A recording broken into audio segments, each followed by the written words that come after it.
اور جو ہم نے 30 دن اس کے ساتھ سفر کا انشاءاللہ تعالی اہتمام کریں گے، اس کے نتیجے میں اب ہمیں ڈیپلی اسٹڈی کرنی چاہیے. ہمیں قرآن مجید سے شغف ہونا چاہیے اور ہم ڈیپلی اسٹڈی کریں کہ قرآن مجید کے صورتوں کے نام کیوں رکھے گئے ہیں، ان کے اندر مضامین کیا ہیں، اس کے اوپر. تو چنانچہ آپ کے سامنے جو لفظ ہے وہ مدثر، اوڑھ لپیٹ کے سونے والے یا چادر میں لپٹے ہوئے شخص، یہ اس لحاظ سے ہے.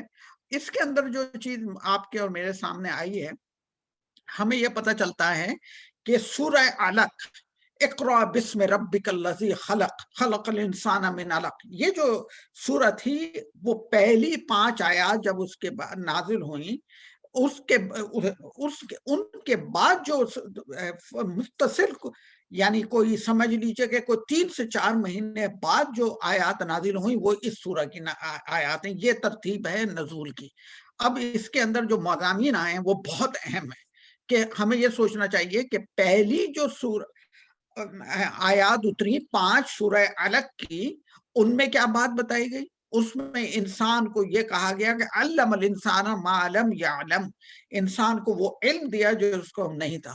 اب وہ علم اسے حاصل ہو گیا، رب کی توحید اسے اگر حاصل ہو گئی، اس کو یہ پتا چل گیا کہ میں اس دنیا کے اندر بغیر کسی ذمہ داری کے نہیں ہوں، مجھے آخر کو اس دنیا کی زندگی سے اپنا قیام ختم کر کے اللہ کے پاس پہنچنا ہے. تو اس کو اس دنیا کے اندر جب قرآن دیا گیا، توحید دی گئی، رسالت کی نعمت عطا کی گئی، سنت رسول اللہ صلی اللہ علیہ وسلم ہمیں دی گئی، قرآن کا ہمیں علم دیا گیا، تو اب ہم کام کیا کریں؟ چنانچہ اس لیے اس سورہ کے اندر پہلی ہی سورہ کا لفظ جو ہے یا ایھا المدثر کہنے کے بعد 6 احکامات دیے گئے. کیا فرمایا گیا؟ اے اوڑھ کے لپیٹ کے سونے والے. مراد یہ ہے کہ آپ کے لیے ہے اور میرے لیے ہے. یہ نبی صلی اللہ علیہ وسلم کو خطاب تو اول تھا، اصل میں خطاب مجھے اور آپ کو ہے کہ آپ لمبی ٹانگیں کر کے نہ سوتے رہیے گا، اور لپیٹ کے نہ سو جائیے گا. یہ دنیا سونے کے لیے، آرام کرنے کے لیے، تعیشات جمع کرنے کے لیے، بڑے بڑے گھر بنانے کے لیے نہیں ہے.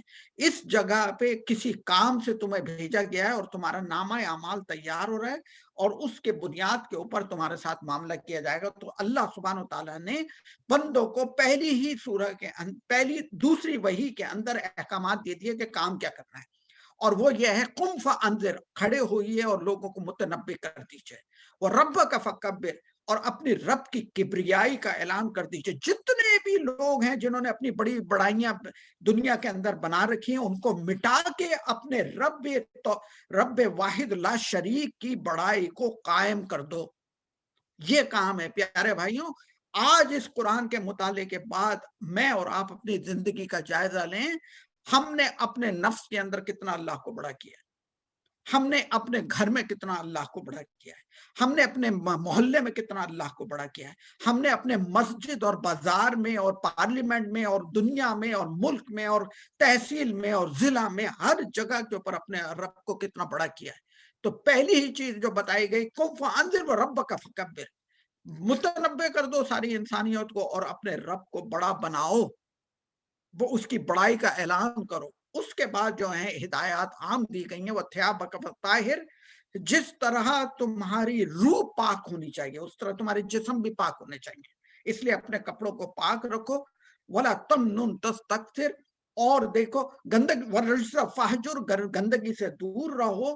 ولا تمنن تستکثر، یہ خیال رکھنا کہ اگر تمہیں اللہ نے توحید دے دی ہے، تمہیں فہم دے دیا ہے قرآن مجید کا، تمہیں دعوت کا شوق دے دیا ہے، تمہیں ہدایت اگر دے دی ہے، تو اس کے اوپر احسان نہ جتانا، یہ نہ سمجھنا کہ یہ تمہاری کوئی کسب ہے. اس لیے ولا تمنن تستکثر کے بڑے مطالب ہیں. یہ بہت گہرا موضوع ہے جو آج ہم کور نہیں کر سکتے، لیکن صرف اس میں کہ اس ایمان کی بنیاد کے اوپر کسی کے اوپر اپنی بڑائی نہ بنانے لگنا. ہمیشہ اس احسان کو یاد رکھنا کہ یہ اللہ نے عطا کیا ہے. وَلِرَبِّكَ فَاصْبِرْ، اور خیال رکھو جب تم اوپر والے کام کرو گے تو تمہیں اپنے رب کے خاطر صبر کرنا ہوگا، کیونکہ یہ گھاٹی بڑی مشکل گھاٹی ہے، یہ مشکل سفر ہے. اپنے آپ کو پاک رکھنا، اپنی روح کو پاک رکھنا، اپنے عقیدے کو پاک رکھنا، اللہ کی بڑائی کو بیان کرنا، اللہ کی بڑائی کو منوانا دنیا سے، یہ کوئی چھوٹا کام نہیں ہے. اس لیے سب سے آخر میں فرمایا گیا ولی رب کا فصبر، اپنے رب کے خاطر صبر کرنا۔ اس کے بعد پیارے بھائیوں سورہ مدثر کی جو آیات شروع ہوتی ہیں تواتر کے ساتھ شروع ہوتی ہیں، فوراً اس طرح سے بات شروع کی فَإِذَا نُقِرَ فِي النَّاقُورِ، جب وہ پھونک مار دی جائے گی۔ اب دیکھیے کام کرنے کا کہا گیا اور اس کے بعد لوگوں کو ٹائم لمٹ بتا دی گئی کہ ٹائم لمٹ یہ ہے کہ 1 سیکنڈ کا پتہ نہیں۔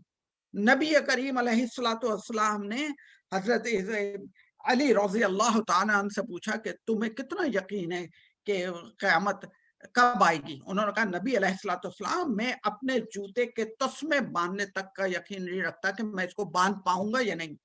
تو محمد مصطفیٰ صلی اللہ علیہ وآلہ وسلم نے فرمایا میں جس کے اوپر وحی اترتی ہے، اللہ کا فرشتہ جو جبریل امین میرے پاس وحی لے کے آتا ہے، مجھے اس بات کا یقین نہیں ہے کہ جو سانس میرے اندر گیا ہے وہ باہر بھی آ سکے گا یا نہیں۔ آپ اور میں ایک بم کے گولے کے اوپر بیٹھے ہوئے ہیں۔ یہ جو دنیا ہے نا، یہ ایک بم کا گولا ہے، ذرا تصور کیجئے، یہ کسی وقت پھٹنے کو تیار ہے۔ اس پہ ہم بڑے بڑے گھر بنا رہے ہیں، محل بنا رہے ہیں، اس پہ جائیدادیں جمع کر رہے ہیں، اس کی زمین کے اوپر ظلم کر رہے ہیں، اور یہ جس وقت پھٹ جائے فَإِذَا نُقِرَ فِي النَّاقُورِ، جب سور پھونک دیا جائے گا فَذَلِكَ یوم عسیر، وہ بڑا ہی سخت دن ہوگا۔ اس لیے یہ پیارے بھائیوں ہمارے اور آپ کے لیے سمجھنے کے لیے کہ جہاں یہ کافروں کو دعوت ہے، وہ ساتھ ہی ساتھ یہ مومنوں کو بھی دعوت ہے۔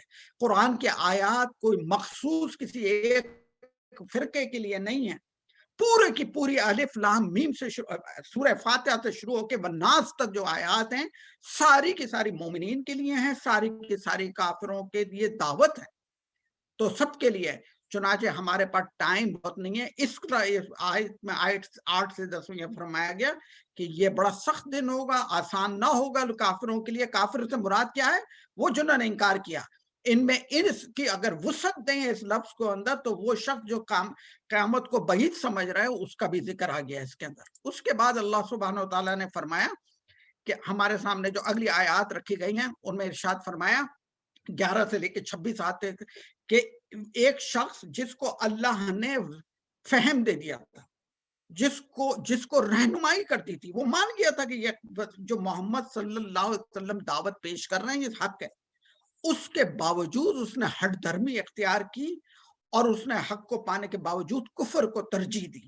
اللہ سبحانہ و تعالیٰ نے اس کا نام لیے بغیر یہ ساری آیات 11 سے 26 تک جو ہیں اس شخص کے متعلق لکھی کہ ذرنی ومن خلقت وحیدا، اس کو چھوڑ دو جس شخص کو میں نے اکیلا پیدا کیا تھا۔ یہ بڑی یعنی پوری اس کی تفصیل ہے، اور اس کو اولاد دی، اس کو مال دیا، وہ کچھ بھی نہیں تھا اور اللہ نے اس کو طاقت عطا فرمائی، وہ سرداروں میں آ گیا، ساری خوبیاں آ گئیں۔ نتیجہ تو یہ ہونا چاہیے تھا کہ جو اللہ نے اس کے اوپر احسان کیا تھا اس کا شکر کا طریقہ یہ ہونا چاہیے تھا کہ اسے اس حق کو ماننا چاہیے تھا، لیکن وہ حق کو نہ مان سکا۔ اس لیے اللہ سبحانہ تعالیٰ نے یہاں پہ جو بات میرے اور آپ کے سامنے رکھی ہے آخر کے اندر وہ یہ ہے کہ ایسے شخص کا انجام یہ ہے کہ جو حق کو پا کے کفر کا رویہ اختیار کرے، اس کا انجام یہ ہے کہ وہ سقر میں ڈالا جائے۔ سقر ایک جہنم کا نام ہے، تو یہ بھی ایک جہنم کا نام ہے۔ چنانچہ اس کے متعلق فرمایا گیا کہ وہ سقر میں ڈالا جائے گا۔ وما ادراک ما سقر، اور تمہیں کیا معلوم کہ وہ سقر کیا ہے؟ انتہائی خوفناک آیت ہے۔ لا تبقی ولا تذر، نہ چھوڑے گی اور نہ ختم کرے گی۔ اتنی خطرناک جگہ ہے کہ نہ وہاں انسان مر کے چین پا سکتا ہے اور نہ زندہ رہ کے تکلیف سے بچ سکتا ہے۔ دونوں صورتوں میں اس کے موت ہے، جہاں جیسے سورہ اعلیٰ میں فرمایا گیا ولا یحییٰ، نہ وہ زندہ رہ پائے گا نہ وہ مر پائے گا، اسی طرح یہاں سے فرمایا گیا لا تبقی ولا تذر، نہ زندہ رہ سکے گا نہ بچ سکے گا۔ اس کے بعد اللہ سبحانہ تعالیٰ نے ان آیات میں جو آپ کے سامنے 27 سے لے کے 48 تک جو آیات ہیں جہنم کی ہولناکیوں کا ذکر کیا، جیسے میں نے آپ کے سامنے رکھا سقر کا ذکر کیا کہ یہ وہ سقر ہے، وہ جہنم کا نام ہے کہ جو جلا کے انسان کو خاک کر دے، اور جہنم کے جو اوپر متعین فرشتے ہیں اس کے اوپر مذاق بنایا گیا کہ 19 فرشتوں کا ذکر کیا کہ اللہ نے کہا ہے 19 فرشتے ہیں۔ صرف اور صرف جبریل امین کا جو سائز تھا، نبی علیہ السلام نے اپنی زندگی میں ان کو 2 دفعہ ان کی اصلی شکل میں دیکھا، تو پورے آسمان کے اوپر جہاں تک انسان کی نظر جاتی ہے وہ اکیلے چھائے ہوئے تھے۔ ایک فرشتہ اگر اتنا بڑا ہو اور اللہ کی مخلوق کو تو کوئی جانتا ہے. وما یعلم جنود ربہ الا ہو. اللہ کے فرشتوں، اللہ کے لشکروں کو اللہ کے سوا کوئی نہیں جانتا. وہ اتنے بڑے بڑے چیزیں بنا سکتا ہے، لیکن میں اور آپ اس کے لشکر سے آج نبرد آزمائیں. وہ کون سا لشکر ہے؟ وہ یہ کووڈ کا لشکر ہے. پورے دنیا کے اگر انفیکشن کو جمع کیا جائے تو 1 پاؤنڈ نہیں بنے گا. اس 1 پاؤنڈ نے پوری دنیا کے گھٹنے ٹیک دیے. اتنی اللہ کے لشکروں کو کوئی نہیں جانتا ہے. چنانچہ اللہ سبحانہ وتعالیٰ نے یہاں پہ میرے اور آپ کے سامنے رکھی وما یعلم جنود ربک الا ہو. اللہ کے لشکروں کو کوئی نہیں جانتا. اس کے بعد جو لوگ جہنم میں جا کے پڑیں گے، ان کی وہ کیا برائیاں تھیں، اللہ سبحانہ وتعالیٰ نے ہم پر رحم کیا اور ہمیں وہ بتا دی تاکہ حق کو پانے کے بعد تم سے ان کا ارتکاب نہ ہو جائے. چنانچہ وہ 4 چیزوں کا ذکر کیا گیا کہ جب جہنم میں لوگ جائیں گے وہ کہیں گے ما سلککم فی سقر، تمہیں جہنم میں کون سی چیز لے کر آ گئی؟ تو جو 4 چیزوں کی طرف وہ لوگ خود ہی جہنمی پکار کے کہیں گے. پہلی چیز وہ یہ کہیں گے قالوا لم نکو من المصلین، یعنی ایک تو ہم ایمان نہیں لائے، اور پھر ایمان نہیں لانے کے بعد تو نماز تو پڑھنے کا سوال ہی پیدا نہیں ہوتا. چنانچہ اللہ سبحانہ تعالیٰ کا شکر ادا کرنا چاہیے، اس نے اللہ نے ہمیں نعمت ایمان عطا فرمائی اور نماز پڑھنے کی توفیق عطا فرمائی. نماز ایمان یہ اتنی بڑی نعمت ہے کہ یہ ہمیں جہنم سے بچا سکتی ہے. چنانچہ پہلے ہی اس کا ذکر کیا گیا قالوا لم نکو من المصلین وَلَمْ نَكُ نُطْعِمُ الْمِسْكِينَ، اور ہم مسکین کو کھانے. یہاں پہ اللہ کا حق کا ذکر کیا گیا، فوراً بندوں کے حق کا ذکر کیا گیا. اللہ کی کبریائی، اللہ کے احسان کو مانو، اللہ کے آگے جھک جاؤ اور اس کے بعد غریب مسکین کو کھانا کھلاتے رہو. ذرا ہمارے دین کا مزاج سمجھنے کی ضرورت ہے. وَكُنَّا نَخُوضُ مَعَ الْخَائِضِينَ، اور جو لوگ حق کے متعلق شک میں پڑے ہوئے تھے ہم ان کی باتوں میں ہاں ملا دیا کرتے تھے. آج بھی ہو رہا ہے. ہم دیکھتے ہیں کہ کون سا آدمی مضبوط ہے، کون سا بڑی چرب زبان استعمال کرنے والا ہے، جو اس بات کہتا ہے ہم اس کی ہاں میں ہاں ملا دیتے ہیں. چنانچہ ہمارے لیے ایک یہ بھی سمجھنے کی بات ہے، حق ہے، وہ طالب نہیں ہے آپ کے ماننے کا یا کسی کے انکار کرنے کا. ہمیں ہمیشہ حق کے ساتھ کھڑا ہونا چاہیے. اور آخری جو چیز تھی وَكُنَّا نُكَذِّبُ بِيَوْمِ الدِّينِ، اور ہم جو روز قیامت کا انکار کرنے والے تھے. یہ 4 چیزیں ان جہنمیوں کا ذکر کیا گیا کہ یہ جا کے جو سقر میں پڑیں گے ان کی یہ 4 برائیاں تھیں. تو اللہ سے پناہ مانگنی چاہیے کہ اللہ تعالیٰ ہم سے ایمان نہ چھین لیجیے گا، اور ہمیں ہمیشہ نماز کے اوپر قائم رکھیے گا، غریب مسکین کی کام مدد کرنے کی توفیق عطا فرمائیے گا. اور پھر بات اللہ سبحانہ وتعالیٰ نے یہاں پہ یہ بھی فرمائی کلو نفس بما کسبت رہینا. خیال رکھیے گا یہ جو آج آپ اس میں ہمارے ساتھ جو ٹائم گزار رہے ہیں، یہ ٹائم آپ کا کسب ہے، یہ کمائی کی آپ نے، یہ جو نیکی کی آپ نے، کرنسی جمع کی، یہ کام آئے گی. فرمایا اللہ سبحانہ وتعالیٰ کلو نفس بما کسبت رہینا، اپنے نیک اعمال اپنے بد اعمال کے بدلے میں وہ رہن ہے. نیک اعمال ہے چھٹا لے گی اپنے آپ کو، بد اعمال ہے وہ اس کی کمائی کسی کام نہیں آئے گی اور اس کو جہنم میں ڈلوا دے گی. اس لیے یہاں پہ یہ ذکر کیا گیا. اس کے بعد آیت نمبر 49 سے 53 جو ہے اس کے اندر میں بالکل چھوٹی سی بس آپ کے سامنے رکھنا چاہتا ہوں کہ جو کفر کی وجوہات ہیں ان میں انہوں نے جو سب سے بڑی بات رکھی تھی فَمَا لَهُمْ عَنِ تَذْكِرَةِ مُعْرِضِينَ، یہ ان کو کس چیز سے آخر وہ چیز روکتی ہے؟ وہ صرف اور صرف یہ ہے کہ وہ حق کو پانا نہیں چاہتے. حق کی بات سنتے ہیں تو کان میں اپنے گنگنیاں ڈال دیتے ہیں، کان بند کر لیتے ہیں. اس وجہ سے کہ آخرت سے بے خوفی ہے، دنیا کی محبت کے اندر وہ گرفتار ہیں. اس لیے اللہ سبحانہ تعالیٰ نے کہا کلا بل لا یخافون الآخرہ، وہ آخرت کا خوف نہیں رکھتے، اس وجہ سے وہ ایمان کے نزدیک نہیں ہیں. اور اس کے بعد اللہ سبحانہ تعالیٰ نے کہا قرآن سے بے اعتنائی کرنا، یعنی کلا انہ تذکرہ، یہ نصیحت ہے. اس کو جو نہ سنے گا وہ اس سے بے اعتنائی کرے گا، وہ اسی گروہ میں شامل ہو جائے گا. چنانچہ قرآن کی کوئی بات ہمارے سامنے آ جائے ہم اپنا سر جھکا دیں. اور آخر میں اللہ سبحانہ وتعالیٰ نے فرمایا کہ وما یذکرون الا ان یشاء اللہ، اس سے کون فائدہ اٹھا سکتا ہے؟ اس تذکیر سے کس کو فائدہ ہو سکتا ہے؟ صرف اس کو جس کو اللہ چاہے. تو خیال رکھیے گا کہ یہ کسب ہی نہیں ہے ایمان. صرف یہ ضرور ہے کہ انسان ایمان میں درجہ بلند کر سکتا ہے، لیکن اللہ کی اس عنایت کو ہمیشہ یاد رکھنا چاہیے کہ اللہ نے ہمارے اوپر احسان کیا.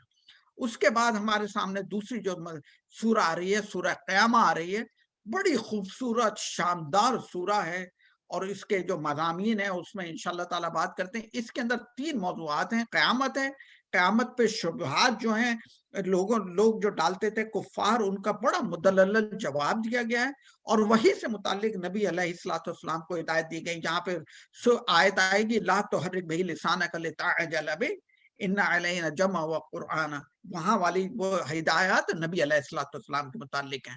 تو چنانچہ اس میں ایک تو اللہ سبحانہ و تعالیٰ نے جو ابتدا کی ہے وہ قیامت کے ذکر سے کی ہے، اور فرمایا گیا کہ ہر شخص کے اندر ہم نے نفس لوامہ رکھ دیا۔ 3 طرح کے نفس ہیں، نفس امارہ، نفس لوامہ، نفس مطمئنہ۔ یہاں پہ نفس لوامہ کا ذکر کیا کہ ملامت کرنے والا نفس انسان کو تو بہرحال یہ بتاتا رہتا ہے کہ کوئی نہ کوئی آخرت ہونی چاہیے جس میں جا کے انسان کو اس کے اعمال کا نتیجہ ملے۔ اس کے بعد اللہ سبحانہ تعالیٰ نے انسان کی اس چیز کے اوپر کہ وہ کہتا ہے کہ یسلو پوچھتا ہے اللہ سے کہ یحسب الانسان لن نجمع عظامہ، کہ وہ ہم نے انسان کو بنایا، کائنات کو بنایا، پوری دنیا کو بنایا، اور ہمارے اپنے متعلق یہ خیال کرتا ہے کہ میری ہڈیوں کو کون جمع کرے گا؟ چنانچہ اس کی طرف جواب دے کے اللہ سبحانہ تعالیٰ نے بتایا کہ سنجیدگی کا جو عدم سنجیدگی کا ان کا یہ عالم ہے کہ پوچھتے ہیں یسألو ایانا یوم القیامہ، کہ وہ قیامت جس کا آپ ذکر کرتے ہیں محمد صلی اللہ علیہ وسلم ہمیں ڈراتے رہتے ہیں وہ کب آئے گی۔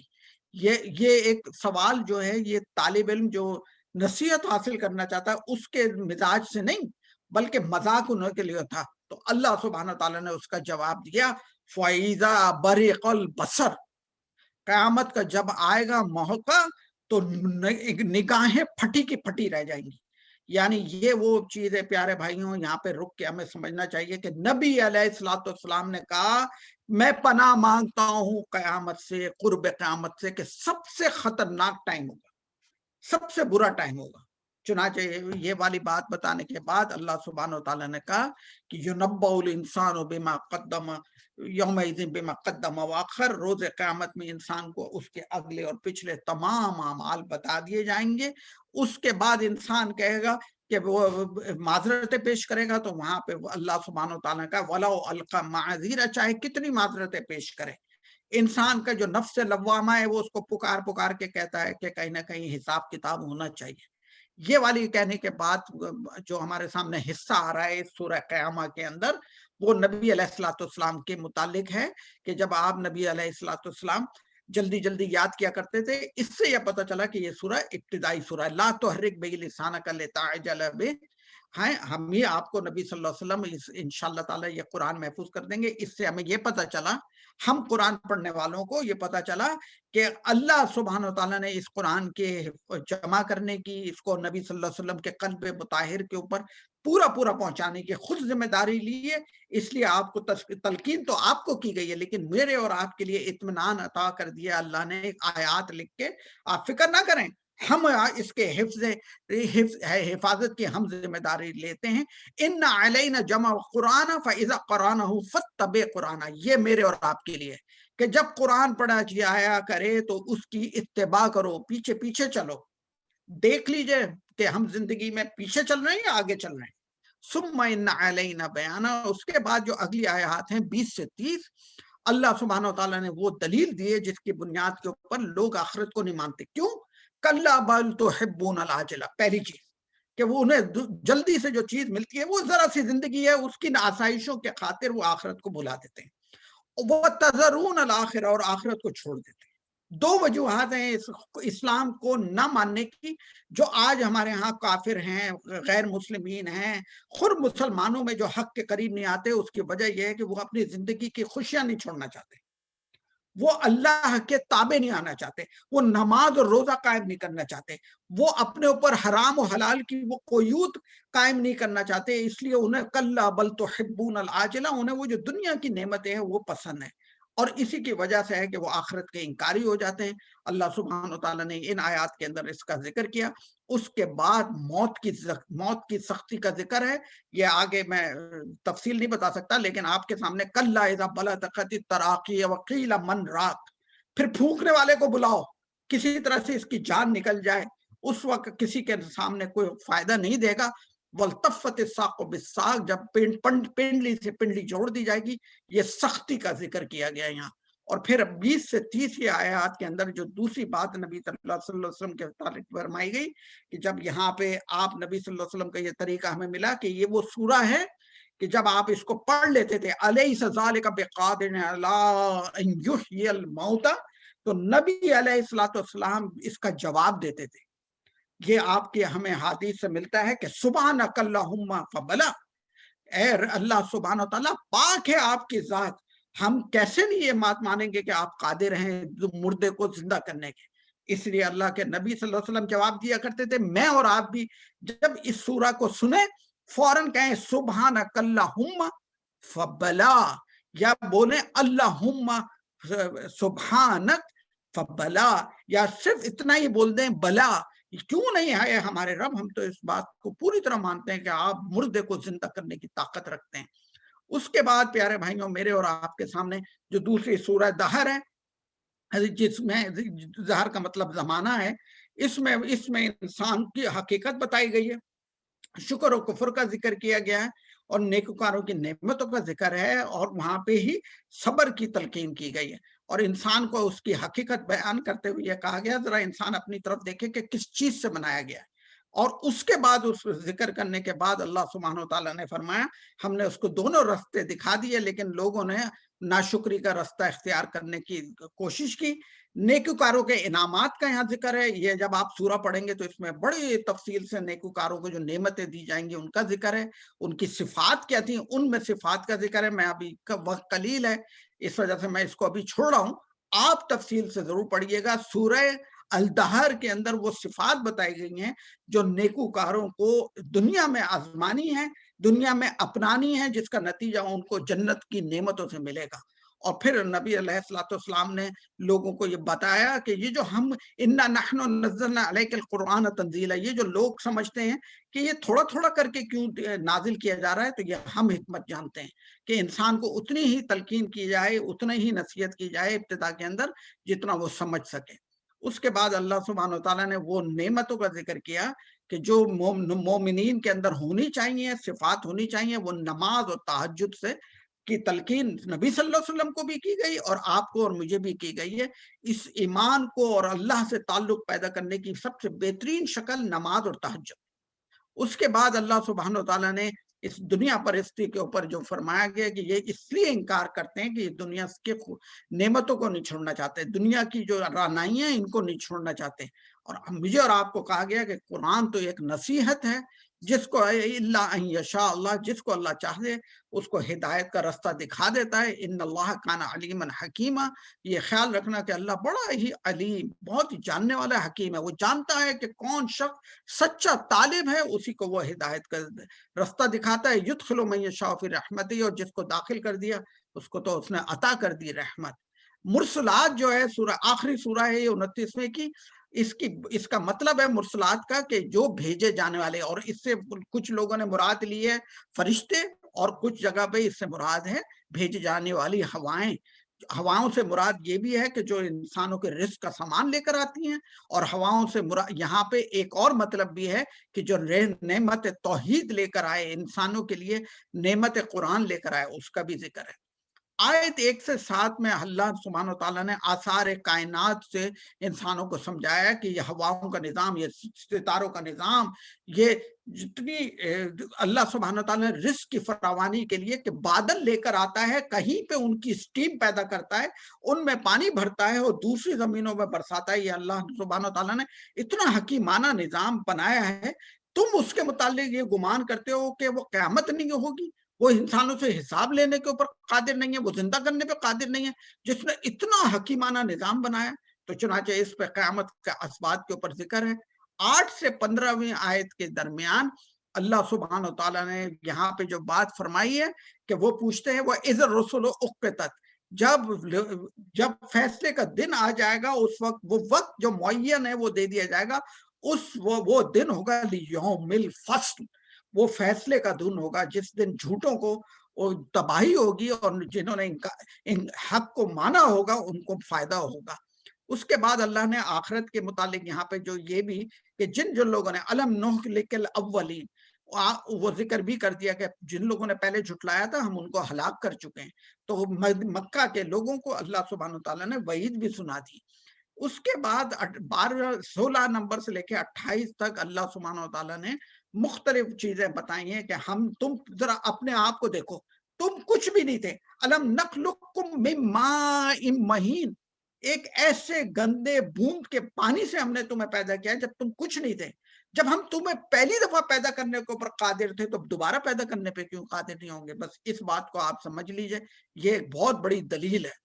اس کے بعد 29 سے 50ویں آیت تک منکرین کا انجام ذکر کیا گیا ہے اس سورہ المرسلات میں، اور مومنین کے انجام کا جو خیر ہوگی، جو ان کو بھلائی میسر آئے گی۔ ان المتقین فی ظلال وعیون وفواکہ مما یشتہون کلوا واشربوا ہنیئا بما کنتم تعملون، فراوانی سے رزق ملے گا، جو چیز چاہیں گے وہ ملے گی۔ اور کافروں کو وعید بھی اسی میں سنائی گئی کہ ویل یومئذ للمکذبین، اس دن جھٹلانے والوں کو کے لیے تباہی ہے۔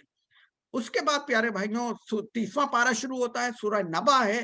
نبا کا مطلب خبر، کوئی بہت بڑی خبر ہے، اور وہ خبر یہ تھی کہ جب اللہ کے نبی علیہ السلام شروع میں ایمان کی دعوت دے رہے تھے، توحید کا پیغام دے رہے تھے، لوگوں کی طرف بتا رہے تھے، تو چہمگوئیاں شروع ہو گئی تھی۔ تو اللہ سبحانہ وتعالیٰ نے اسی کے متعلق پوچھا کہ اما یتساءلون عن النبأ العظیم الذی فیہ مختلفون، ان لوگوں میں چہمگوئیاں کس بات کے اوپر ہو رہی ہے؟ وہ اسی بات کے اوپر ہو رہی تھی کہ وہ نبی صلی اللہ علیہ وسلم کو بھی ماننے کو تیار تھے، ہر چیز ماننے کو تیار تھے، لیکن قیامت کے انکاری تھے، آخرت کے انکاری تھے۔ چنانچہ اسی پہ چہمگوئیاں ہوتی تھیں، اور اسی لیے یہ اللہ سبحانہ وتعالیٰ نے اس سورہ کے اندر قیامت اور آخرت کے اسبات کے اوپر اور منکرین کے انجام کے اوپر ذکر کیا گیا ہے۔ 1 سے 16 آیت تک قیامت کے وجوب کے اوپر مختلف جو لوگوں کے درمیان گفتگو ہو رہی تھی، اس کے اوپر خطاب اللہ کا، اور اس کے بعد تخلیق کائنات اور تخلیق انسان کا جو نظام بنایا، وَجَعَلْنَا اللَّيْلَ لِبَاسًا وَجَعَلْنَا النَّهَارَ مَعَاشًا وَبَنَيْنَا فَوْقَكُمْ سَبْعًا شِدَادًا، یہ ساری جو آیات ہیں، جس نے رات بنائی، دن بنائے، لوگوں کے لیے رزق اتارا، پانی کا بندوبست کیا، بیج سے اس نے خوراک کا بندوبست کیا، تم اس کے متعلق یہ گمان کرتے ہو کہ وہ انسان کو دوبارہ نہیں بنائے گا؟ یہ ان چیزوں کے اوپر توجہ دلائی گئی۔ اس کے بعد 17 نمبر سے 23 نمبر تک آیات جو ہے سورہ نبا کی، اس میں اللہ سبحانہ وتعالیٰ نے فرما دیا ان یوم الفصل کان میقاتا، مقرر ہے جس دن قیامت کا دن مقرر ہے، وہ آ کے رہے گی، اس دن سب کو پتہ چل جائے گا۔ اور پھر وہ قیامت کے جو مراحل ہیں ان کا ذکر کیا گیا ہے، اور منکرین کے انجام کا ذکر کیا گیا، الا حمیما وغساقا، ان کو گرم کھولتا ہوا پانی دیا جائے گا، اور ان کے حلق کو کاٹ دینے والا ان کو کھانا دیا جائے گا۔ اس کے بعد اللہ سبحانہ وتعالیٰ نے کہا کہ مومنین اس دن مزے کے اندر ہوں گے، اور سب سے بڑی بات جو نعمتوں میں ذکر کیا گیا، لا یسمعون فیہا لغوا ولا کذابا، نہ کوئی لغو بری بات سنیں گے نہ جھوٹ سنیں گے۔ یہ بھی ایک نعمت ہے جو جنتیوں کو میسر آئے گی۔ اللہ کا شکر ہے اللہ تعالیٰ ہمیں وہ جنت کے اندر عطا فرما دے کہ بری بات نہ سن سکیں۔ اس کے بعد اللہ سبحانہ وتعالیٰ نے عدالت کا جو منظر ہے وہ پیش کیا گیا کہ اللہ کے ہاں کسی کا زور نہیں چلتا ہے کہ لا یملکون منہ خطابا، کہ کوئی پیر صاحب ہیں، کوئی بزرگ ہیں، اور وہ کسی اپنے جو مرید ہیں ان کو بچا کے لے جائیں گے۔ اللہ کے ہاں کوئی کسی کو نہیں بچا سکتا، جو اس کے ہاں تو وہی بچے گا۔ لا یتکلمون الا من اذن اللہ الرحمن وقال صوابا، جس کو اللہ اجازت دیں گے وہ بول سکے گا۔ کوئی پیر صاحب اکڑ کے بیٹھ گئے، کوئی بزرگ اکڑ کے بیٹھ گئے کہ میں اپنے جو میرے متولین ہیں، میرے متوسلین ہیں، میں ان کو بچا کے لے جاؤں، اللہ کے آئین نہیں چلنے والا۔ اس لیے پیارے بھائیوں کسی غلط فہمی میں نہیں پڑنا چاہیے۔ اللہ جس کو چاہے گا بخش دے گا، جس کو چاہے گا اجازت دے گا، جس کی شفاعت قبول کرنا چاہے گا وہ قبول کرے گا۔ کوئی دنیا کے اندر یہ فیصلہ نہیں ہو سکتا کہ کس کی شفاعت ہمارے حق میں فائدہ دے گی۔ صرف محمد مصطفیٰ صلی اللہ علیہ وسلم کو یہ امت محمدی کے لیے دیا جائے گا کہ وہ اپنے امت کے لیے شفاعت کریں گے، اور وہ بھی اللہ کے حکم سے، اللہ نے یہاں پہ لکھ دیا ہے۔ اس کے بعد جناب علی سورہ نازعات ہے۔ نازعات کا مطلب ہے نزع، نکالنا، کھینچنا۔ تو نازعات کا مطلب وہ فرشتے جو لوگ اندر، والنازعات غرقاً، وہ انسان کے جسم کے اندر ڈوب کیوں نکال کے لاتے ہیں؟ اللہ تعالیٰ اس موت کی سختی سے ہمیں بچائے، اس کا ذکر کیا گیا ہے۔ اس کے بعد اس کے اندر جو مضامین ہیں قیامت اور آخرت کا اثبات ہے، اور منکرین کا انجام، برا انجام جو ہے اس کا ذکر کیا گیا۔ میں نے آپ کے سامنے یہ رکھ دی کہ والناشطات نشطا، یہ جو پہلی 14 آیات ہیں ان کے اندر اللہ سبحانہ و تعالیٰ نے ذکر کیا ہے اس بات کا کہ یہ ضرور ہوگی، فرشتے اس کے لیے مقرر ہیں، اور جس دن یہ ہوگی لوگوں کے دیدے پھٹ جائیں گے، ان کے دل ڈوب جائیں گے، اور جو لوگ انکار کریں گے وہ بڑے سخت خسارے میں پڑ جائیں گے۔ اس کے بعد اللہ سبحانہ و تعالیٰ نے فرعون کا ذکر اور موسیٰ علیہ السلام کی دعوت کا ذکر کیا ہے اس کے اندر، کہ فرعون نے انکار کیا تو تم بتاؤ وہ کہاں گیا۔ اے مکہ والے، اگر تم انکار کر رہے ہو فرعون کی طاقت کے مقابلے میں تمہاری طاقت کچھ بھی نہیں ہے، تو تمہارا بھی انجام وہی ہوگا۔ چنانچہ یہ والی بات بتا کے اس کے بعد اللہ سبحانہ وتعالیٰ نے جو دوسرا حصہ ہے اس کا 27 سے 33 کا حصہ، اس کے اندر اللہ سبحانہ وتعالیٰ نے ساری اپنی طاقت اور قدرت اور بڑے بڑے لوگوں کو جو تباہ و برباد کیا، اس کے بعد کہا انتم اشد خلقا ام السماء بنا، تمہاری تخلیق مشکل تھی یا پورے آسمان اس دنیا کی تخلیق مشکل تھی؟ جو آسمان بنایا اس کی کس چیز کو مشکل تھی؟ ہم تو 4 فٹ 5 فٹ 10 فٹ 6 فٹ کا انسان جو ہے وہ بنانا مشکل ہے، یا اتنی بڑی کائنات؟ چنانچہ اس کی طرف اللہ سبحانہ وتعالیٰ نے توجہ دلائی۔ 34 سے لے کے 46 تک اللہ سبحانہ وتعالیٰ نے کہا یہ قیامت جو ہے ایک ہنگامہ عظیم ہوگا۔ فَإِذَا جَاءَتِ الطَّامَّةُ الْكُبْرَىٰ، فتنہ عظیم، ہنگامہ عظیم ہوگا۔ اللہ تعالیٰ اس وقت سے ہم سب کو بچائے۔ اللہ کے نبی نے پناہ مانگی، میں بھی پناہ مانگتا ہوں، آپ بھی پناہ مانگیں۔ اس دن نیکی اور بدی کا جو انجام ہے، جب قیامت قائم ہو جائے گی تو آخرت قائم ہوگی، نیکوؤں کو ان کی بدلہ ملے گا اور بدی کا انجام لوگ دیکھیں گے۔ رسول اللہ صلی اللہ علیہ وسلم کو ہدایت دی گئی کہ آپ کا کام ہے کہ الہ ربک منتہاہا، آپ سے یہ پوچھتے ہیں کب قیامت آئے گی، آپ چھوڑ دیں ان کو۔ فیما انت من ذکرہ، آپ کو کوئی ضرورت نہیں ہے کہ بتائیں کہ قیامت کب آئے گی، آپ اس کی صرف نشانیاں بتا دیں، یہ اللہ کو پتا ہے کہ کب آئے گی، اس کا علم اسی کے پاس ہے، بس آپ کو ہدایت دی۔ اس کے بعد سورہ عبسہ ہے۔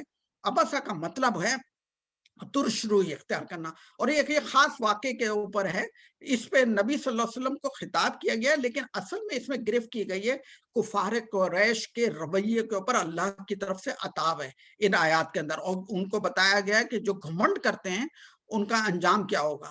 عبس وتولی ان جاءہ الاعمی، ابن مکتوم رضی اللہ تعالی عنہ نبی علیہ السلام سرداروں کے پاس بیٹھے تھے، اور انہوں نے آ کے پوچھا کہ نبی صلی اللہ علیہ وسلم مجھے اسلام اور کی تعلیم دیجئے، مجھے اسلام کے متعلق بتائیے۔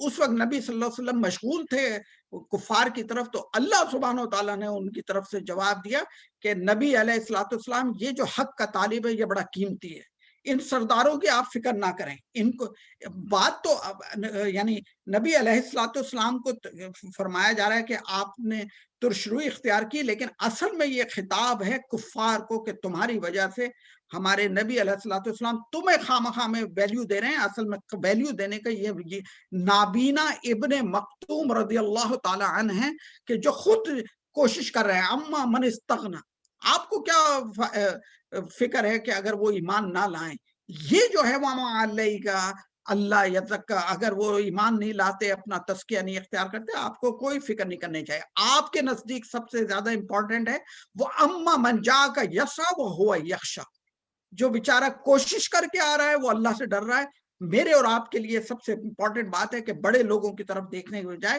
وہ جو سیدھے سادے مسلم ایمان لا کے ہم سے جاننا چاہتے ہیں کہ ہمیں آپ بتائیے کہ ہمارے لیے رویہ کیا امپورٹنٹ ہے، کیا چیز صحیح ہے، ہمیں ان کی فکر کرنی چاہیے۔ اس کے بعد اللہ سبحانہ تعالیٰ نے آیت 17 سے لے کے 42 تک کفار کے قریش کے اس رویے کے اوپر ان کو ملامت کی ہے، اور اللہ سبحانہ تعالیٰ نے فرمایا کہ وہ دن ہوگا کہ جس دن ہر شخص اپنے آپ میں پڑا ہوگا، اپنی ہی فکر میں پڑا ہوگا، میرے اور آپ کے لیے بھی ہے۔ فَإِذَا جَاءَتِ الصَّاخَّةُ، وہ کان پھاڑ دینے والی، بحری کر دینے والی جب آواز بلند ہوگی، قیامت قائم ہو جائے گی۔ اس دن کے متعلق اللہ سبحانہ تعالیٰ نے فرمایا یوم یفر المرء من اخی، آدمی اپنے بھائی سے بھاگے گا، وہ امہ ہی وہ ابی، ماں اور جو بیٹے ہیں اور بھائی ہیں اور بیٹیاں ہیں سب ایک دوسرے سے بھاگیں گے۔ وہ اتنا برا سخت ہوگا، ہر شخص اپنی نفس کی فکر میں لگا ہوا ہوگا، یہ آخرت وہ دن ہوگا۔ اس آخرت کے دن کے اندر کوشش کریں کہ میں اور میری اولاد، آپ اور ہم سب لوگ اکٹھے ہوں، اس کی تیاری کرنا چاہیے، وہاں الگ نہ ہو جائیں، ورنہ اس دن کوئی کسی کے کام نہیں آئے گا۔ بات یہ بتائی گئی، باپ کے اعمال بیٹے کو فائدہ نہیں دیں گے، بیٹی کے اعمال ماں کو فائدہ نہیں دیں گے، وہاں ہر شخص کو اپنی فکر پڑی ہوئی ہوگی۔ اس کے بعد جناب علی سورہ تکویر ہے۔ تکویر کا مطلب ہوتا ہے، کویرت کا جو مطلب ہے کہ لپیٹی بھی گئی، یہ آسمان و زمین کو لپیٹ دینا ہے، اس کا ذکر کیا گیا۔ یہ سورہ ہے جس کے اندر سجدہ بھی ہے، تو چنانچہ آپ کو جہاں پہ سجدہ آئے گا وہاں پہ آپ سجدہ کیجئے گا۔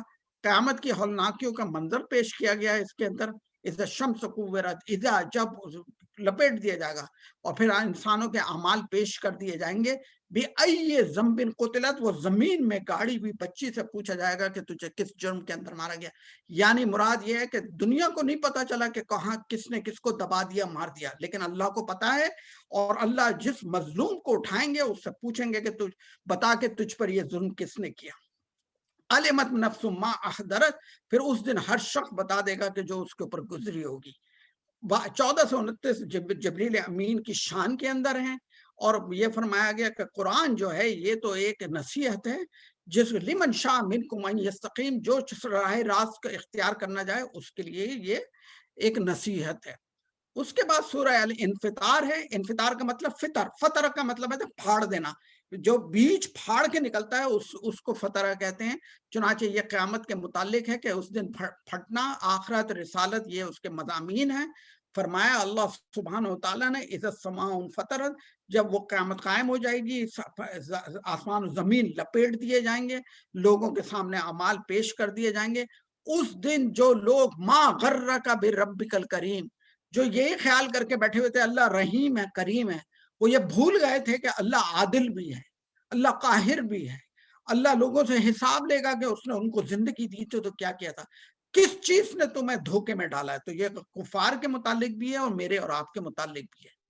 اس کے بعد 9 سے 19 آیت تک منکرین آخرت کو تنبیہ فرمائی اللہ نے، اور فرما دیا کہ کرامن کاتبین ہیں، ہر چیز لکھے جا رہے ہیں، نیکی اور بدی کا انجام انسان اس دن دیکھ لے گا۔ اس دن یوم لا تملک نفس لنفس شیئا، کوئی کسی کو فائدہ نہ دے سکے گا۔ اور اس کے بعد پیارے بھائیوں سورہ متففین ہے، جس کا اصل تو مطلب یہ ہے کہ چوری کرنا، چھوٹی چھوٹی چوری، یعنی ناپ تول کے اندر کمزوری کرنا، لیکن اصل میں اس میں ناپ تول کے اندر کمزوری اس وقت پیدا ہوتی ہے جب انسان آخرت کا احساس کھو دیتا ہے۔ تو اللہ تعالیٰ نے اس ذرا سی ناپ تول کی، ذرا سی ایک دوسرے کو دھوکہ دینے کی جو روش ہے، اس کو بھی کہہ دیا کہ الا یظن اولئک انہم مبعوثون، کیا یہ خوب گمان کیے بیٹھے ہیں کہ یہ اٹھائے نہیں جائیں گے؟ اس کو اللہ تعالیٰ نے آخرت کی دلیل بنا کے فرمایا کہ یہ لوگ ہیں جو لوگوں کو خسارہ دیتے ہیں۔ الا یظن اولئک انہم مبعوثون، انہوں نے یہ گمان کر لیا کہ انہیں اٹھایا نہیں جائے گا۔ یوم یقوم الناس لرب العالمین، اس آیت میں 7 سے لے کے 34 تک اللہ سبحانہ وتعالیٰ نے نیکوکاروں کی اور بدکاروں دونوں کا الگ الگ ذکر کیا ہے، کہ نیکوکار جو لوگ ہوں گے، کہ نیکوکار جو ہیں، وما ادراک ما علیون کتاب مرقوم یشہدہ المقربون، جو نیکی کے اندر بلند ہوں گے لوگ، ان کے نامہ اعمال لکھے جا رہے ہوں گے، جس کو بڑی ہی بابرکت فرشتے لیے ہوئے ہیں۔ اور پھر کفار کا ذکر کیا گیا ہے۔ یہ وہ سورہ ہے، سورہ انشقاق، پھٹنا، شقت، پھٹنا، اس سے کسی چیز کا الگ ہو جانا، یہ قیامت اور آخرت اس کے مضامین ہیں۔ 1 سے 5 تک قیامت کا ذکر کیا گیا ہے۔ اس کے بعد آیت سے لے کے 25 تک آخرت کی منظر کشی ہے کہ کیا ہوگا وہاں پہ، نیکوکاروں اور بدکاروں کا انجام، قرآن کے احکامات کے آگے نہ جھکنے والوں کو وعید۔ یہ بہت امپورٹنٹ چیز ہے کہ پیارے بھائیوں، جب ہمارے سامنے اللہ کا حکم آ جائے، ہم اپنی سرکشی چھوڑ دیں۔ کوئی آپ کو آ کے بتائے کہ اللہ نے یہ فرمایا، بس آپ کہیں کہ ٹھیک ہے میرے لیے یہ کافی ہے، فوراً اپنی سرکشی چھوڑ دیں۔ اس لیے فرمایا گیا بل الذین کفروا یکذبون، جہاں سجدے کی آیت آئے گی اس کے بعد پھر یہاں پہ یہی بات ہے کہ ذکر کیا ہے اللہ سبحانہ وتعالیٰ نے کہ یہ وہ لوگ ہیں کہ جو حق کے خلاف کھڑے نہیں ہوتے ہیں۔ سورہ برج یعنی وہ منازل جو قیامت کے ہیں، اس سے اور بھی بہت سارے مطالب ہیں۔ اس پر ظلم، کفار کو جو ظلم کر رہے تھے مسلمانوں کو، ان کو ایک واقعہ یاد دلایا گیا اصحاب اخدود کا، کہ اصحاب اخدود کے ساتھ اللہ نے کیا کیا، اور اصل میں جو تلقین ہے وہ مسلمانوں کو ہے کہ دیکھو یہ جو دعوت کی رستہ ہے، یہ رسالت کا جو رستہ ہے، یہ مسلمان ہونے کا جو رستہ ہے دنیا کے اندر، یہ سخت رستہ ہے، اس میں صبر سے کام لو۔ چنانچہ ان کو یہ بتایا گیا کہ تم لوگ ابھی سے پریشان ہو رہے ہو، مجھے اور آپ کو یہ تلقین کر رہے ہیں اللہ تعالیٰ، آج آپ بھی اور میں بھی سوچیں کہ ہم سے پہلے جو لوگ ایمان لائے تھے ان کو کڑھاؤ گرم کر کے کھولتے ہوئے تیل کے اندر ڈال دیا گیا تھا، زندہ انسانوں کو، اور ہم پر تو کوئی ایسی تکلیف نہیں آئی۔ پھر ہمیں تو کتنا زیادہ فکر کرنی چاہیے، کتنا اللہ کا شکر ادا کرنا چاہیے اور اسلام میں آگے بڑھنا چاہیے۔ چنانچہ یہ باتیں آپ کے پاس سامنے رکھنے کے بعد میں اس پہ آگے بڑھتا ہوں کہ یہ سورہ بروج جو ہے اصل میں مسلمانوں کو ثابت قدمی کی تلقین ہے۔ سورہ طارق جو ہے رات کو نکلنے والا جو ستارہ ہے اس کا ذکر ہے۔ اس سورہ کے اندر جو اصل چیز ہے آخرت، قرآن، یہ دو بڑے بڑے اس کے مضامین ہیں، اور اس کے اندر جو ایک بڑی خطرناک آیت ہے کہ کوئی کسی کو پتا ہو نہ یا ہو، لیکن اللہ سبحانہ وتعالیٰ کو پتا ہے کہ کس نے کیا عمل کیا اور اس عمل کا نتیجہ کیا نکلا دنیا میں، اثرات کیا تھے۔ یوم تبلی السرائر، پیارے بھائیوں ہر عمل کرنے سے پہلے سوچ لیجئے گا کہ آپ کوئی نئی روش تو نہیں چھوڑ کے جا رہے، آپ کا کوئی عمل ہے اس کے اثرات کیا ہوں گے۔ خیال رکھیے گا صرف عمل کی ہمیں سزا نہیں ملے گی یا عمل کی ہمیں جزا نہیں ملے گی۔ امام بخاری نے بخاری لکھی، قیامت تک ان کے لیے نیکیاں جاتی رہیں گی۔ اسی طرح جس نے گندگی کوئی کریٹ کی، کوئی غلط طریقہ اختیار کیا، اس کا صرف اسی عمل کا نہیں بلکہ وہ جتنے بھی لوگ گمراہ ہوئے اس کا سارا اس کا انجام ملے گا۔ یہ یوم تبلی السرائر، یہ بڑی خطرناک آیت ہے۔ اس سے مسلمانوں کو اپنی زندگی کی راہ متعین کرنے کے لیے، سمجھنے کے لیے کہ ہمیں ہر عمل کرتے ہوئے بڑی غور و فکر کرنا چاہیے کہ ہم کوئی ایسا طریقہ نہ چھوڑ جائیں پیچھے کہ جس سے لوگ برائی کی طرف جائیں، بلکہ نیکی کا طریقہ چھوڑ کے جائیں۔ اور اس کے متعلق اللہ نے فرمایا کہ ان کافروں کو متعلق فکر نہ کریں، دعوت کا اصول یہ ہے کہ جو حق ماننا چاہتا ہے اس کے سامنے رکھی جائے، جو اس سے اعراض برتتا ہے آپ بھی اس سے اعراض برت رہے ہیں۔ اور سورہ اعلیٰ اور یہ سورہ غاشیہ، دونوں صورتیں نبی علیہ السلام جمعے کے دن پڑھا کرتے تھے، عید کے دن پڑھا کرتے تھے، یہ دونوں بڑی اہم صورتیں ہیں۔ سورہ اعلیٰ جو ہے اس کا جو مضمون ہے وہ اس کے اندر جو بنیادی باتیں ہیں، توحید ہے، نبی صلی اللہ علیہ وسلم کو ہدایت اور آخرت، یہ تین مضامین ہیں۔ اور جو سورہ غاشیہ ہے اس کے اندر قیامت کی سختی ہے۔ تو دونوں کی جو ترتیب ہے وہ اس طرح سے ہے، دیکھیں آپ اس کو سمجھ لیجئے کہ اللہ سبحانہ وتعالیٰ نے فرمایا سبح اسم ربک الاعلی الذی خلق فسوی، اس سے بات شروع کی، توحید راسخ کرو، نبی علیہ السلام کو جو ہدایات دی گئی تھی اس کے اندر ان کو سمجھو، اور اس کے بعد آخرت کی فکر کرو۔ اور اس کے اندر جو اصل چیز ہے وہ یہ کہ قد افلح من تزکیٰ، وہ آدمی فلاح پا گیا جس نے اپنے نفس کا تزکیہ کر لیا، اس نے اپنے نفس کو صاف کیا، اور نفس کو صاف کرنے کے بعد جو پہلی چیز سے اس کو واسطہ پڑے گا وہ نماز پڑھے گا۔ وَذَكَرَ اسْمَ رَبِّهِ فَصَلَّى، تو خیال رکھیے گا نیک دکھائی دینا ضروری نہیں ہے، نیک بننا ضروری ہے، اور نیک بننے کو جو مدد دینے والی چیز ہے وہ نماز ہے۔ اس کے بعد سورہ غاشیہ، اور یہاں پہ ہمارا اختتام ہوتا ہے۔ غاشیہ کا مطلب آپ سب جانتے ہیں، غشہ، چھا جانے والی چیز۔ تو اسی کو بتایا کہ غفلت میں جو لوگ پڑے ہیں ان سے پوچھئے حل اتاک حدیث الغاشیہ، تمہیں خبر پہنچی ہے وہ جو چھا جانے والی مصیبت آنے والی ہے۔ اس کے بعد دو گروہوں کا ذکر کیا گیا ہے کہ وہ دونوں الگ الگ ہو جائیں گے، کسی کو تو بڑی نعمتیں میسر آئیں گی اور کسی کو بہت کھانے کو خراب چیزیں ملیں گی۔ اس کا ذکر کرنے والوں کے بعد اللہ سبحانہ وتعالیٰ نے جو حکمت ہمیں بتائی نیکوکاروں کے، یعنی دعوت کا کام کرنے والوں کے، وہ اصول یہ دیا کہ لست علیہم بمسیطر، آپ فذکر انما انت مذکر، آپ لوگوں کو نصیحت تو کیجئے لیکن آپ ان کے اوپر کوتوال نہیں ہے کہ ہاتھ پکڑ کے ان کو نیکی کے اوپر چلائیں۔ آپ کا کام ہے حکمت کے ساتھ، اچھے اسلوب کے اندر، پیارے طریقے سے لوگوں کو سمجھا دینا، اور اس کے بعد ان کا عمل ان کے اوپر چھوڑ دیا جائے، کیونکہ آیت کا جو آخری حصہ ہے اس میں اللہ نے فرما دیا ثم ان علینا حسابہم، آپ کی نصیحت سے کوئی پکڑتا ہے بات تو اس کو فائدہ دے گا، نہیں پکڑتا تو اللہ تعالیٰ اس کا خود ذمہ دار ہے۔ آج کی جو تمام صورتیں ہم نے پڑھی ہیں پیارے بھائیوں، اس میں 4 باتیں امپورٹنٹ ہیں، وہ میں آپ کے سامنے رکھ کے بات ختم کرتا ہوں۔ قیامت آنے والی ہے، قیامت پہلی منزل ہے، اس کے بعد دوسری منزل ہے آخرت جو سب سے خطرناک چیز ہے۔ قیامت دنیا کے لحاظ سے خطرناک چیز ہے، قیامت اس لحاظ سے خطرناک چیز ہے کہ اس کی تباہی بہت پوری ہوگی، ہمیں اللہ تعالیٰ اس سے بچائے۔ اور آخرت اس لحاظ سے خطرناک چیز ہے کہ اس دن کوئی پردہ نہیں ہوگا، انسان سارے کے سارے ننگے کھڑے ہوں گے، جس طرح سے وہ اپنی ماں کے پیٹ سے پیدا ہوئے تھے اس طرح سے اس حالت کے اندر کھڑے ہوں گے، لیکن کسی کو کسی کے جسم پر دیکھنے کی فرصت نہیں ہوگی۔ ہماری ماں عائشہ صدیقہ رضی اللہ تعالی عنہا نے جب سوال کیا تو نبی علیہ الصلوۃ والسلام نے فرمایا صدیق کی بیٹی کوئی کسی کے سطر پہ نظر بھی نہیں ڈال سکے گا۔ فائدہ کیا چیز دے گی ہمیں؟ فائدہ اس دنیا کے اندر دے گا قرآن، اس سے تعلق جو اس کے لیے یہ ساری ایفرٹ کی گئی، اتنی یہ بھائیوں نے تیاری کی ہے، یہ ساری ٹیمیں بیٹھ بیٹھ کے آپ کو مجھے بلا رہی ہیں، سب کو بلا رہی ہیں، اس قرآن کو پکڑ لیجئے، یہ فائدہ دے گا۔ اور قرآن فقط جو ہے ورد کرنے کی، جھوم جھوم کے پڑھنے کی کتاب نہیں ہے، یہ دعوت کی کتاب ہے، یہ آپ کے پاس امانت ہے، اس کو دوسروں تک پہنچائیے۔ تو صلی اللہ تعالی علی خیر خلق محمد و آلہ و صحابہ ومن تبعہم بإحسان الی یوم الدین۔ جزاک اللہ خیرن کثیرہ عرفان بھائی، آپ نے اپنے بہت ٹف اسکیڈول سے وقت نکالا، اچھی پریزنٹیشن بنا کے ہمیں قرآن کے ساتھ جوڑا، ہمارے اندر یہ تڑپ دی کہ ہم آپ کا اگلا پروگرام بھی سنیں۔ اس کے ساتھ ساتھ میں شہزاد احمد صدیقی صاحب کا کہ وہ بیماری کی صورت میں بھی ہمارے سامنے درس و تدریس کے فرائض انجام دیتے رہے۔ ڈاکٹر زاہد صاحب، ان کی ٹف ڈیوٹی ہے، ڈے اینڈ نائٹ ہے، آن کال تھے، لیکن اس کے باوجود بھی انہوں نے تیاری کی، ہمارے سامنے پریزنٹیشن پیش کی۔ معروف الغنی بھائی ڈیوٹی پہ تھے، اس کے باوجود انہوں نے ویکینڈز پہ ہمیں ٹائم دیا، اور گوہر نعیم شاہ بھائی کا بھی بہت بہت شکریہ۔ کل انشاءاللہ ہمارا آخری دن ہوگا، سورۃ اپنا آخری پارہ اور اس کی مختصر تفسیر اور تشریح ہوگی، اور اس کے بعد انشاءاللہ ڈاکٹر زاہد ارائی صاحب جو ہے وہ دعا کریں گے۔ تمام ساتھیوں سے گزارش ہے کہ اس کے اندر شریک بھی ہوں، اور اس کے ساتھ ساتھ یہ جتنے بھی دروس ہیں، یہ 28 کے 28 دروس جو ہے وہ یوٹیوب کے اوپر آپ کو سیریز وائز بھی مل جائیں گے۔ اگر کسی ساتھی کو چاہیے تو وہ مجھ سے رابطہ کر سکتا ہے، تمام لوگوں تک موجود ہیں۔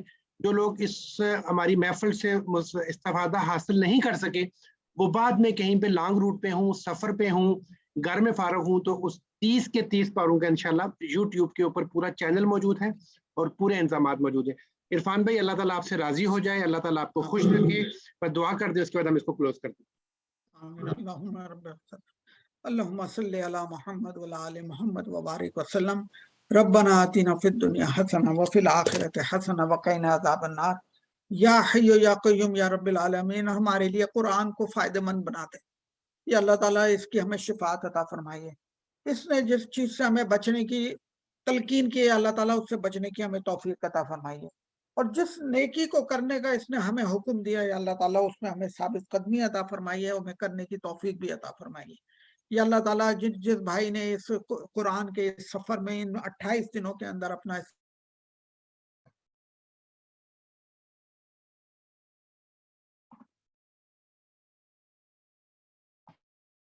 عرفان بھی ان میوٹ کر لیں، میں نے سب لوگوں کو ان میوٹ کیا، پلیز 1 منٹ اپنے آپ کو ان میوٹ کر لیں۔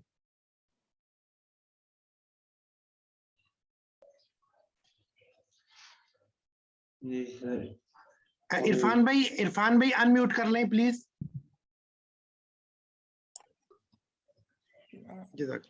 پہلے آپ کو آئی ہے دعا؟ جی جی جی جی بالکل آئی تھی، وہ میں نے سب کو الاؤ کیا کہ وہ آمین نہیں، کوئی بات نہیں، کوئی بات نہیں۔ تو میں صرف اتنی بات کہنا چاہتا تھا کہ ہم سے جو کوتاہیاں ہو گئی ہیں اللہ تعالیٰ رمضان میں، آپ ان سے درگزر فرمائیے، ہمیں معاف فرما دیجئے۔ ہم سے جو نیکیاں ہو گئی ہیں یا اللہ تعالیٰ ان کو قبول فرما لیجئے، ان میں برکت عطا فرمائیے۔